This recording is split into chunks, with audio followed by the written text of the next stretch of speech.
But critics are raising questions.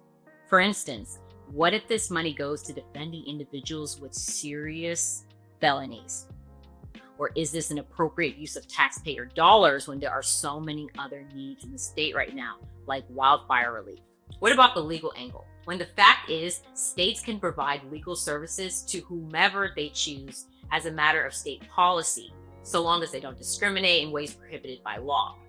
And federal law doesn't bar states from offering legal assistance to immigrants. However, political opposition frames it as supporting criminal aliens if no limitations are placed on who qualifies. To quote critics, lawmakers clarify that these funds aren't meant for violent felons.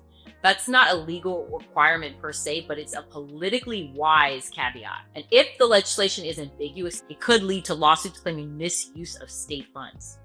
So from a legal standpoint, California is on fairly solid ground offering legal aid to immigrants. The real debate is more political than constitutional. Now, how about the other half of the money, the $25 million that goes straight to the Attorney General's office for lawsuits? The Trump administration's second term has signaled potential ramp-ups in deportations, threats to cut federal funding, and even more environmental regulation rollbacks. If you're California, you're essentially living in a perpetual state of wait. You're going to do what next? It's complicated, but in short, California's $25 million litigation war chest is essentially a legal seatbelt.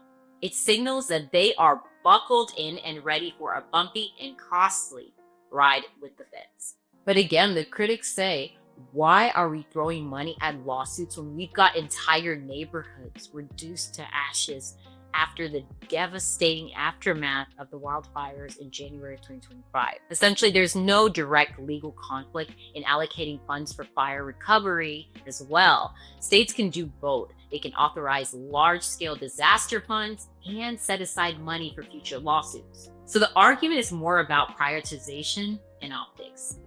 Republicans claim that it's tone deaf to launch new litigation funds while the state is literally on fire. Newsom's defense is that these lawsuits protect the very funding that California might need for future disasters. Legally, the legislature can appropriate money in multiple directions. The courts are unlikely to weigh in on the wisdom of that appropriation, only its lawfulness. Now, we don't know yet how the Trump administration might respond.